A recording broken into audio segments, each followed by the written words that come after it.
Hello everyone, in this video I will show you how to deposit money to Trust Wallet from bank account. Basically it's pretty easy, just follow the steps I do to not any mistakes. So all we need is open Trust Wallet and click buy. Then we select a cryptocurrency to buy, for example USDT, enter and select it. Then enter the amount to top up and click here to select the payment method. You can choose Apple Pay or a credit card. Here you can already choose what is convenient for you. I will choose a card and there are free providers to top up. We look at how much USDT we get for our dollars and choose the best one. Then click buy with a credit card.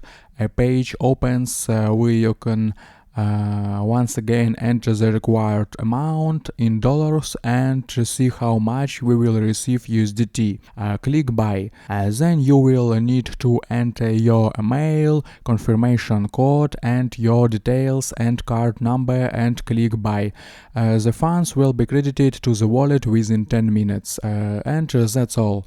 Also watch my other videos about Trust Wallet at the link in description and you will learn a lot. I hope guys this tutorial made your life a little bit easy and you like this video. Subscribe to my channel and write your comment. Goodbye. Have a nice day.